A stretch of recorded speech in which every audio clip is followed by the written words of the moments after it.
오늘 우리에게 허락하신 하나님 말씀 보겠습니다. 마태복음 3장 13절에서 17절까지의 말씀입니다. 마태복음 3장 13절에서 17절까지의 말씀입니다. 저와 교독하시겠습니다. 제가 먼저 13절을 읽겠습니다. 이때에 예수께서 갈릴리로부터 요단강에 이르러 요한에게 세례를 받으러 하시니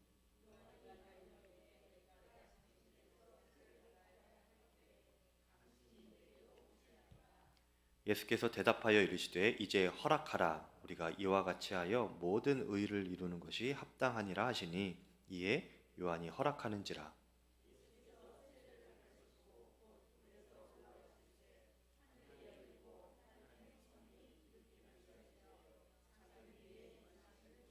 함께 읽겠습니다. 하늘로부터 소리가 있어 말씀하시되 이는 내 사랑하는 아들이요 내 기뻐하는 자라 하시니라. 아멘. 하나님의 말씀입니다. 지난주에 이어서 오늘도 세례에 대한 이야기를 조금 더 나누겠습니다. 지난주 말씀에서 세례 요한이 요단강가에서 많은 사람들에게 물로 세례를 주었죠. 기억나시나요? 네. 그 중에는 그렇게 세례를 받으러 나오는 수많은 사람들 중에는 바리새인과 사두개인들도 있었습니다. 그런데 문제는 그들이 그냥 나왔다는 거예요. 무엇이 없이 나왔는데 그 무엇이 무엇일까요? 회개이죠. 회개. 세례 요한은 그들을 꾸짖으면서 회개의 열매를 맺고 너희가 세례를 받아라, 이렇게 강하게 말을 했습니다. 제가 회개에 합당한 이 열매를 지난주에 나무의 열매로 좀 비유를 드렸죠. 나무의 첫 열매가 열리면 안 열리다가도 나무의 첫 열매가 열리게 되면 그 다음부터는 그 나무에서 여러 열매들이 매년 풍성하게 열리더라 말씀을 드렸습니다. 그와 같이 우리가 마음에서 회개하여 그 회개의 열매가 있으면 그 첫 열매가 있는 그 다음부터는 합당한 열매들이 많이 맺어지는데 우리의 삶에서 여러 열매들이 맺어진다. 많은 열매들이 맺어진다. 이렇게 말씀을 드렸습니다. 그러니까 마음에서 회개의 첫 열매가 열리고 그 다음부터는 우리의 삶에서 여러 그 회개에 합당한 열매들이 계속 풍성하게 맺어지는 것이다 라는 것이라고 말씀을 드렸죠. 그런데 이 바리새인 또 사두개인들은 그런 삶의 풍성한 열매는 둘째치고 그 마음의 회개의 첫 열매조차 없었던 거예요. 나는 회개할 필요가 없어. 굳이 회개하지 않아도 돼 라고 하는 마음이, 회개할 필요가 없다고 생각하는 마음이 있었기 때문이죠.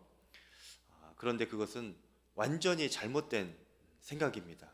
이 세상에 회개가 필요하지 않은 사람은 한 명도 없습니다. 왜 그러냐면 모든 사람이 다 죄인이기 때문에 그렇죠. 누구도 예외가 될 수 없습니다. 사람의 육신 자체가, 육으로 태어난 우리의 인생 자체가 죄에 찌들어 있습니다. 어디까지가 죄이고 어디까지가 나인지 구분이 안 갈 정도예요. 여러분, 장아찌를 담궈 보셨나요? 드셔보신 적은 있죠? 장아찌를 아무리 물에 씻어도 그 짠 맛이 사라집니까? 안 사라져요. 장아찌는 영원히 장아찌입니다. 네. 장아찌를 담궈진 순간부터 우리가 먹을 때까지, 그게 사라지기 전까지는 장아찌는 장아찌예요. 물에 아무리 씻어낸다고 해도 그것이 그냥 무가 다시 되지는 않습니다. 마치 이 장아찌처럼 죄가 우리 안에 이렇게 찌들어 있는데 아무리 죄를 씻어도 그 죄와 우리 자신이 분리되지를 않아요. 다시금 그 짠맛이 없었던 그 원래 상태로 되돌아가지 못하듯이 우리 자신도 이 죄가 없는 상태로 돌아갈 수가 없습니다. 그러니까 죄가 곧 나이고 내가 곧 죄다 이렇게 생각하면 되는 거예요. 그 사람의 능력으로는 이 죄를 씻어내기가, 분리해내기가 불가능합니다. 그렇기 때문에 예수님께서도 세례를 받으신 것입니다. 오늘 말씀해 보면 예수님께서 요한에게 세례를 받으러 나오셨어요. 많은 사람들뿐만 아니라 사두개인과 바리새인들뿐만 아니라 그 다음에 오늘 본문에서는 심지어 예수님께서도 세례를 받으러 나오신 것입니다. 그런데 사실 예수님은 여러분 세례를 받으실 필요가 없어요. 세례라는 것은 회개하고 죄를 씻음 받는 것이 이제 요한이 주는 물세례인데 예수님은 사실 아무 죄도 없으시고 그러니까 회개할 것도 없으신 것이죠.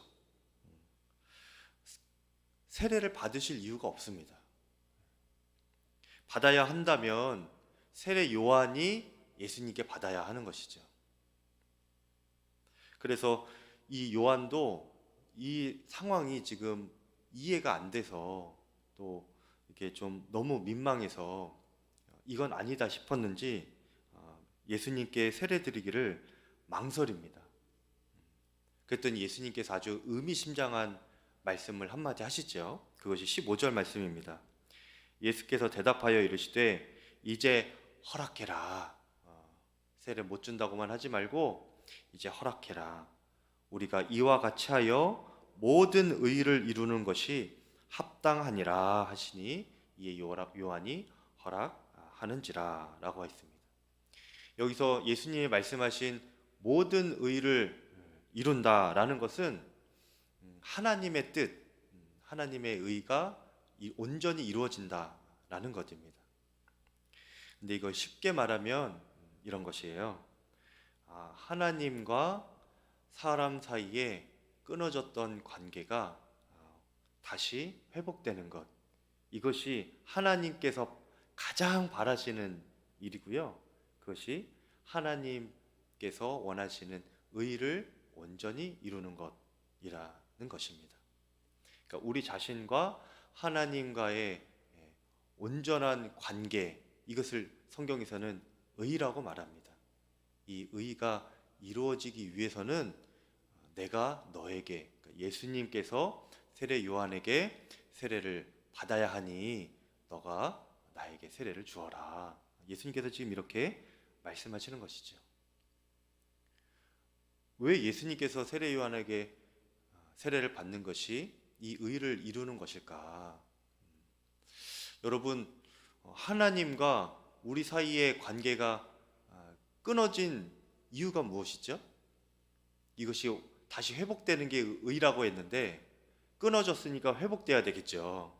그렇죠? 그러면 왜 끊어졌었을까요? 무엇 때문에 끊어졌을까요? 우리의 죄 때문에. 더 정확하게 말하면 나의 죄 때문에. 한번 해보실까요? 나의 죄 때문입니다. 나의 죄 때문에 하나님과 나와의 관계가, 그리고 하나님과의, 우리와 인간과의 관계가 끊어졌습니다. 그런데 사람은 이 죄를 아까 제가 말씀드린 대로 씻어낼 능력이 없습니다. 이 죄를 해결할 능력이 없어요. 없던 걸로 할 수 있는 권한도 없고 능력도 없습니다.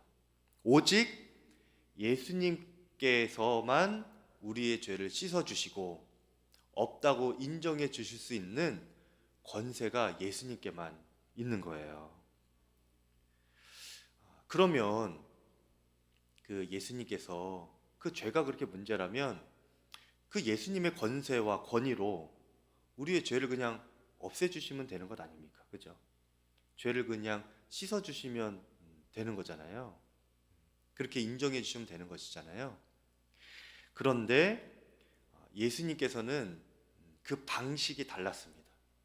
죄를 씻어주실 수 있는, 죄를 해결하실 수 있는 권한과 권세가 있으신 예수님이셨지만 그것을 그냥 아무렇지 않게 단번에 그냥 하신 것이 아니고요. 그냥 권위적으로만 하신 것이 아니고 그 죄를 씻어주시는 방법이 무엇이었냐 하면 그 통로가 바로 겸손이었습니다.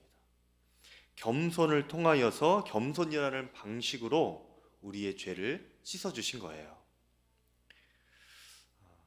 원래대로라면 세례 요한이 예수님께 세례를 받아야 모양도 좋고 질서상으로도 맞아 보이는데, 그렇죠?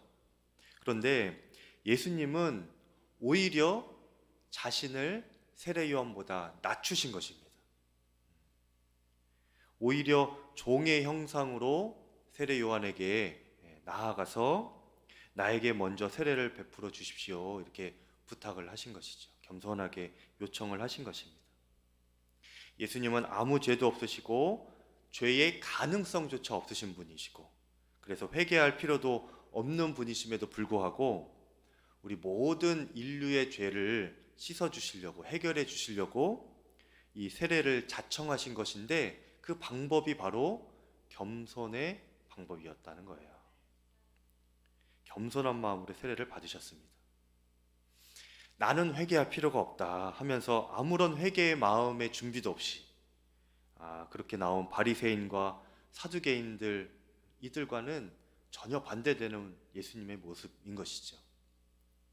그래서 세례 요한이 이 바리새인과 사두개인들에게는 그들의 오만과 교만을 향해서 이 독사의 자식들아, 그렇게 하면서 무서운 말을 했던 반면에 예수님의 그 겸손 앞에서는 두렵고 떨리는 마음으로 어쩔 줄 몰라 하면서 망설이고 있으면서 존경과 감격하는 마음으로 예수님을 맞이하게 되고 요청하신 대로 세례를 주게 되었던 것입니다.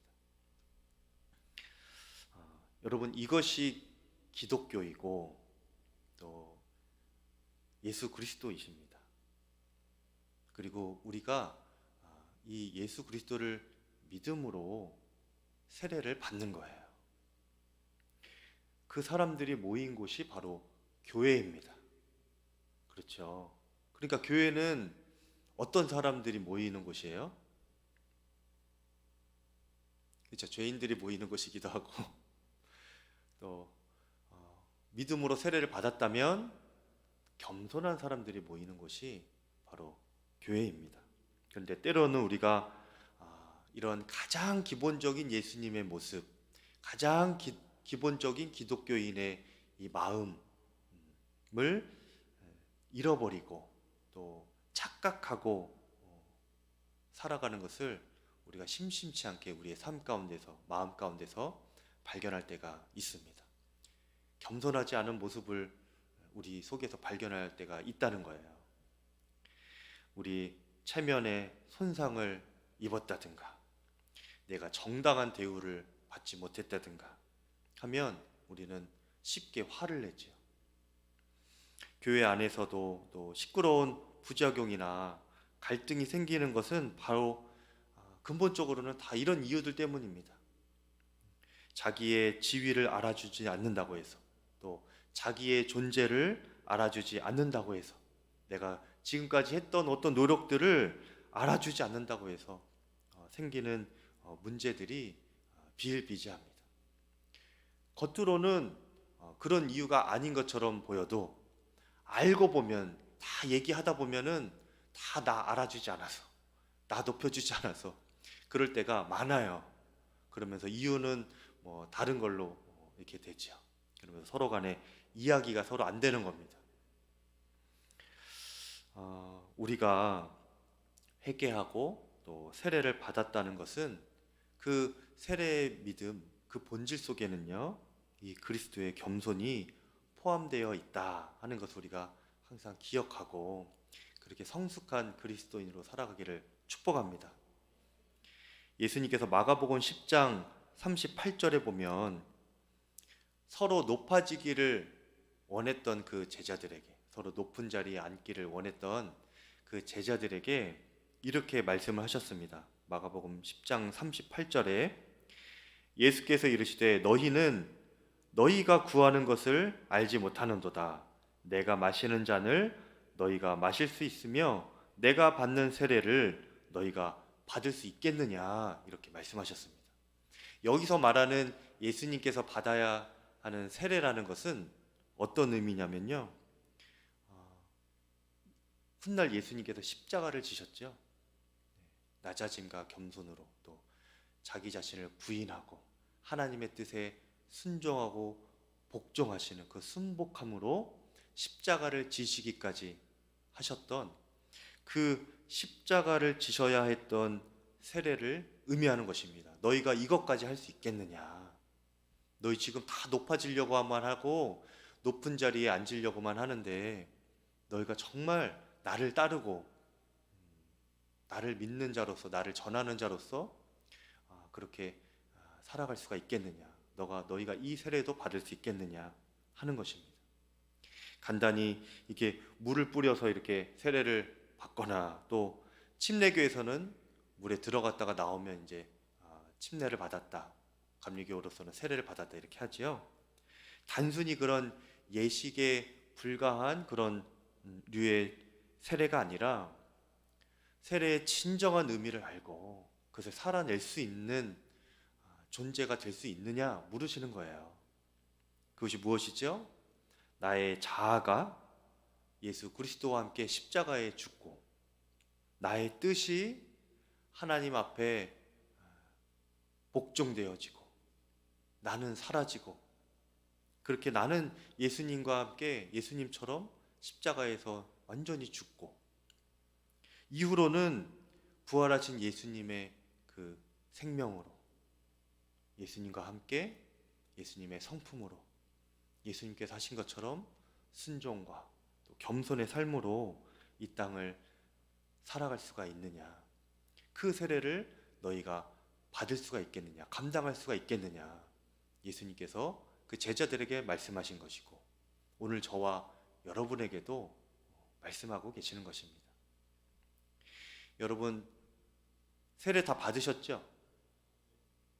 여기 모이신 중에 우리 뒤에 학생들 빼놓고는 세례를 다 받으셨죠? 학생들도 세례 받은 학생도 있겠는데, 그러면 여러분들이 회개 하셨을 텐데 그 회개의 열매로 여러분 그 열매들, 여러 열매들 중에 겸손이 여러분 안에 있으십니까? 예수님처럼 낮아진 마음으로 자기를 주장하지 않고 살아가시면서 십자가를 지는 순종까지 그렇게 감당하시면서 세례받은 자로 여러분 살아가고 계십니까? 여러분 그렇게 살아가시기를 축복합니다. 이 시점에서 좌절하는 성도님들이 종종 계세요. 나는 아직 아닌 것 같습니다, 목사님. 제가 세례 받을 때 보면 성도님들이 세례를 받을 때 그 전에 세례 교육을 이렇게 해드리지 않습니까? 근데 그 세례 교육을 할 때 간혹 세례 교육 받으시는 성도님들 중에 저는 아직 세례 받을 준비가 안 됐습니다, 이렇게 말씀하시는 분이 종종 계세요. 그러면 이렇게 보면은 정말 세례 받을 준비가 안 되신 분도 있기는 합니다. 마음의 준비도 그렇고 믿음도 그렇고.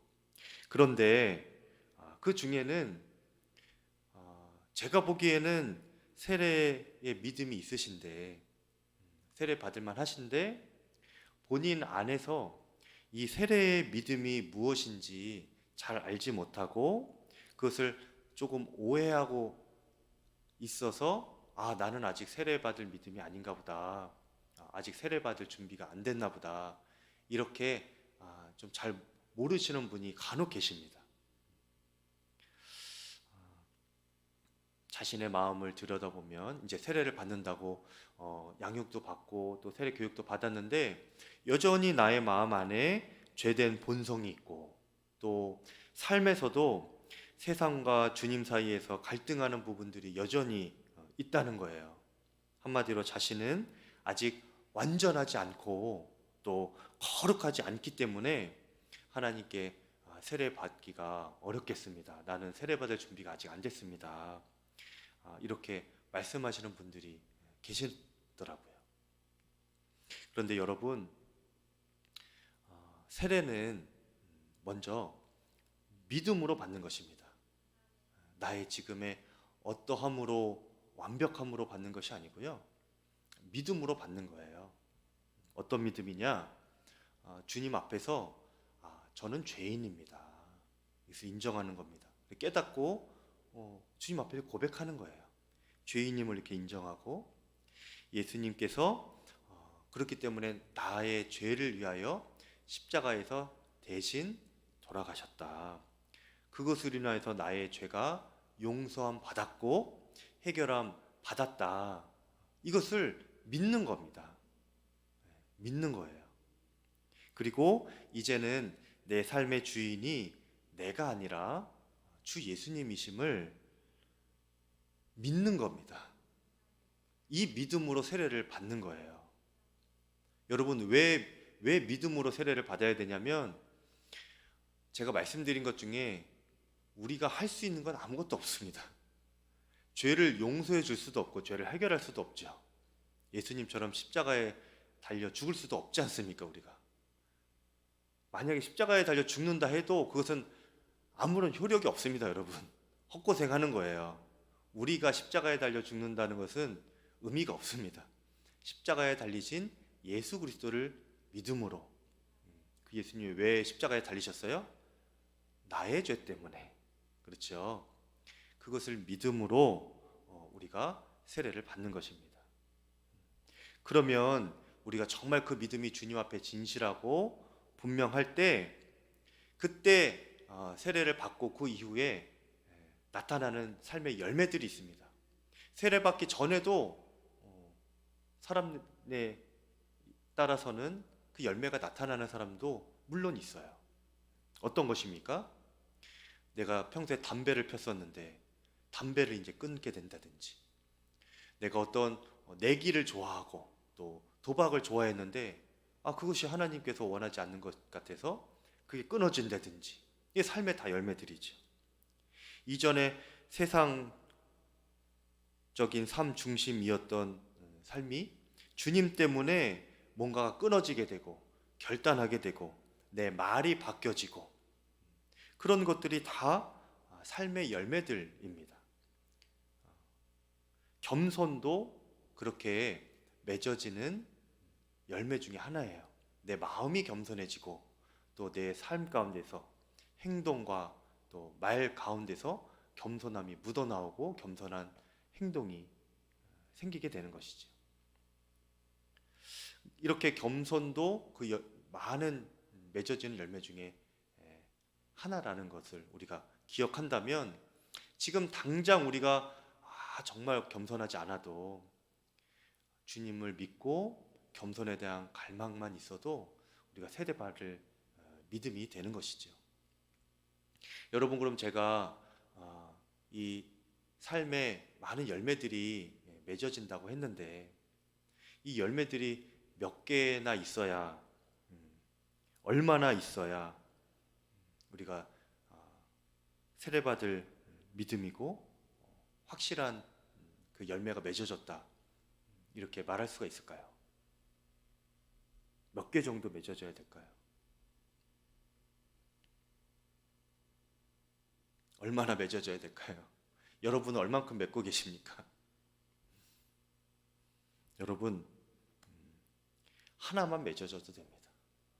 주님 앞에 진실되게 하나만 맺어져도 돼요. 그러니까 믿음의 열매, 회개하는 그 믿음 하나만 주님 앞에 제대로 맺어져도 그 이후에 겸손하게 되고 말이 달라지게 되고 뭔가를 끊게 되고 예수님을 위해서 살고 싶은 마음이 일어나게 되고, 그것을 인하여서 삶의 여러 가지 선한 것들이 풍성하게 계속 열매가 맺어지는 겁니다. 아직 우리 자신이 인지하고 있지 못할 뿐이에요. 어떤 열매가 맺어졌는지. 그래서 나는 세례받을 만한 믿음이 아직 아닌가 봐요. 근데 이미 제가 보기에는 세례받을 만한 믿음이 있어요. 죄를 고백하고 또 그렇게 말하는 것 자체가 겸손한 것 아닙니까, 여러분? 나는 세례받을만 합니다. 나는 이제 죄를 안 짓습니다. 이런 분이 더 무서워요, 여러분. 그런 분들 세례드리기가 더 헷갈립니다. 이후에는 나머지 열매들이 곧 맺어지는 겁니다. 그러니까 주님 앞에서 진실된 믿음의 열매, 또 회개의 열매 먼저 귀하게 맺으시는 여러분들 되시기를 축복합니다. 그 이후에는 우리의 의지와 노력으로가 아니라 성령님의 역사를 통해 열매들이 풍성하게 맺어질 것입니다. 우리가 진심으로 주님 앞에 나아가 회개하고 그렇게 물세례를 받으면 곧 이어서 엄청난 은혜가 임하게 되는데, 역사가 일어나게 되는데 바로 성령의 역사예요. 성령 세례가 물세례 다음에 이어지게 됩니다.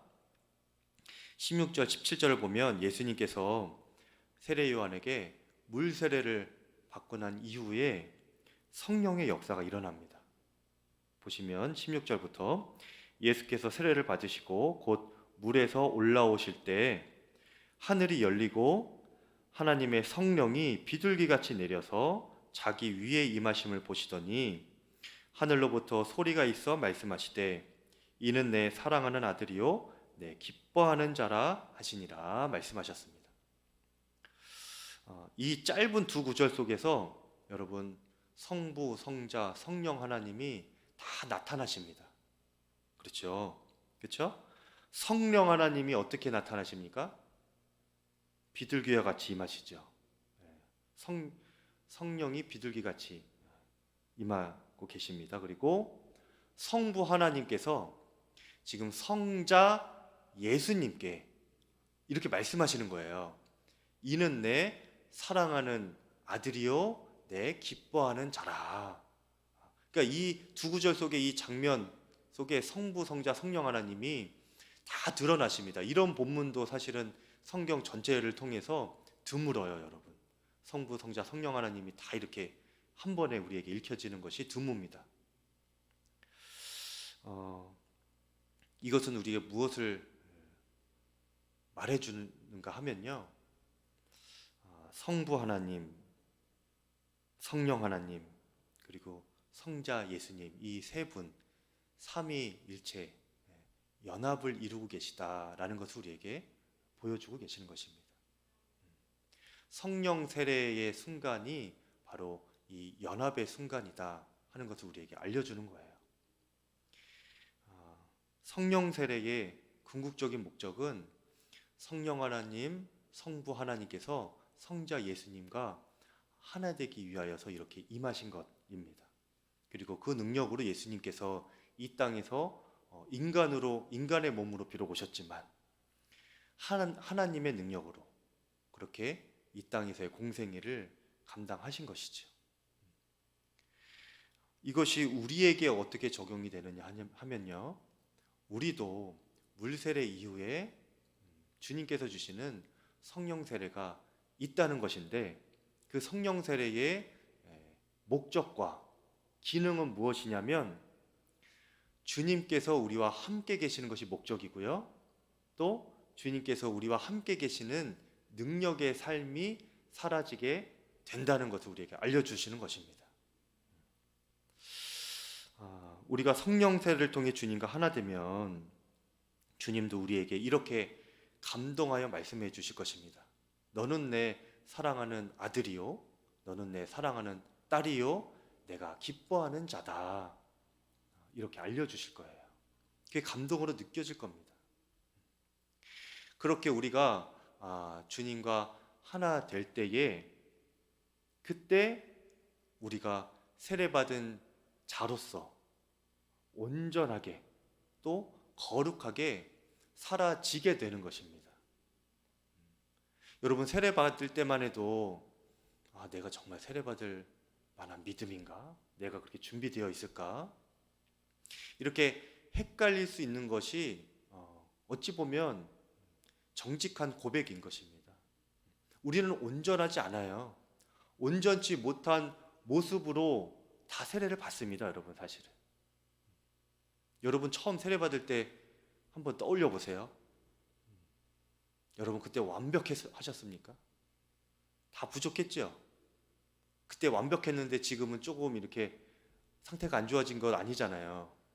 그때도 부족했고 지금도 여전히 부족하지만 그래도 그때보다는 지금이 조금 더 낫지요, 여러분. 아멘이십니까? 네, 여기서 아멘 하셔야 됩니다, 여러분. 네. 그러니까 권사도 받으시고 집사도 받으시고 수요 예배까지 나오시잖아요. 그렇죠? 그때보다 조금 더 좋아진 거예요. 그런데 여러분 어떻게 좋아졌습니까? 돌아보면 여러분이 잘해서 그렇습니까? 제가 주일에 말씀드렸잖아요. 모든 것이 주의 은혜입니다. 은혜로 여기까지 된 거예요. 주님께서 우리에게 믿음을 주시고 믿음을 가르쳐 주시고 그렇게 살아갈 수 있도록 주님께서 도와주셨기 때문에 우리 믿음도 자라고 삶에서도 그 믿음에 합당한 삶의 열매들이 생겨나게 되는 것입니다. 그러니까 이렇게 수요 예배까지 본당에 와서 예배를 드리시잖아요. 아직 온라인으로 들으시는 분은 주님께서 조금 더 도와주셔야 되는 분들이에요. 네, 그래요. 특별한 은혜를 주실 줄을 믿습니다. 너는 내 사랑하는 아들이요 내가 기뻐하는 자다. 내가 사랑하는 딸이요 내가 기뻐하는 자다. 너는 더 이상 죄의 자녀가 아니라 나의 자녀야.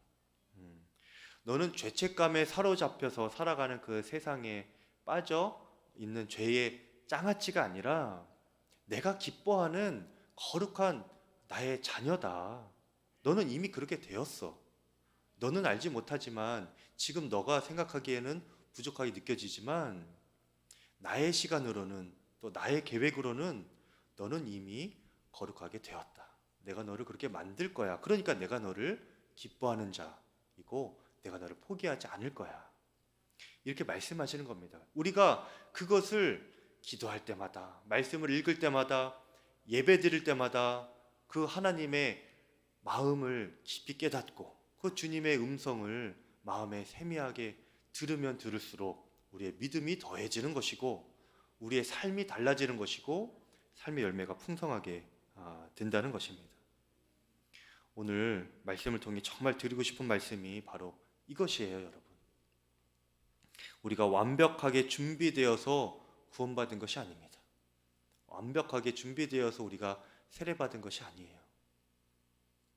믿음은 바라는 것들의 실상이죠. 그 말은 아직 이루어지지 않은 것처럼 보인다는 것입니다.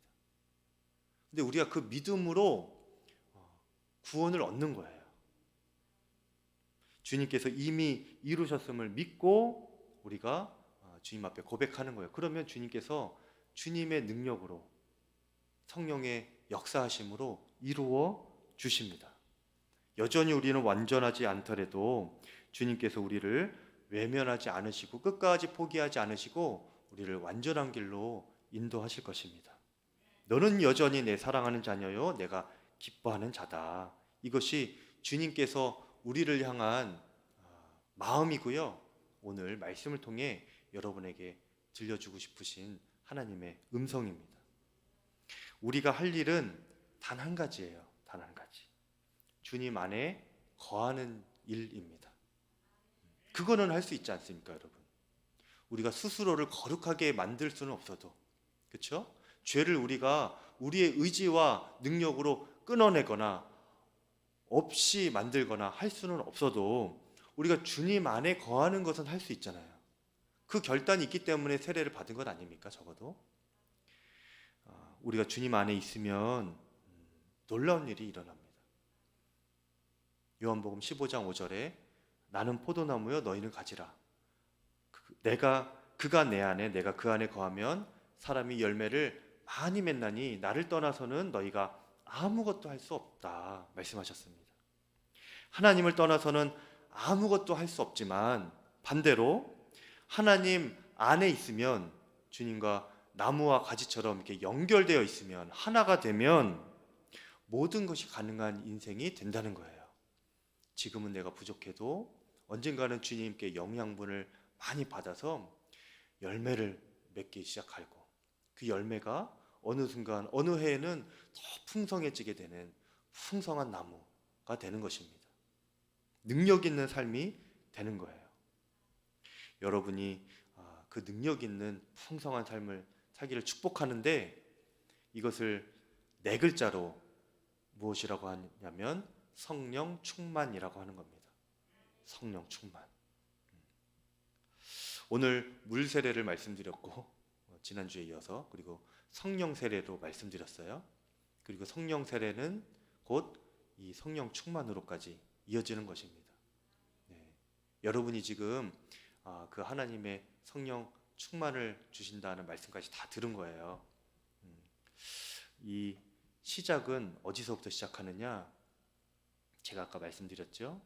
열매 하나만 제대로 있으면 된다. 어떤 열매겠습니까? 주님께 진심으로 회개하는 그 회개의 열매입니다. 여러분, 그래서 우리가 이따가 찬양하고 기도할 때에 정말 하나님께 진심으로 주님 앞에 회개할 줄 아는 그런 믿음, 그런 지식을 주십시오.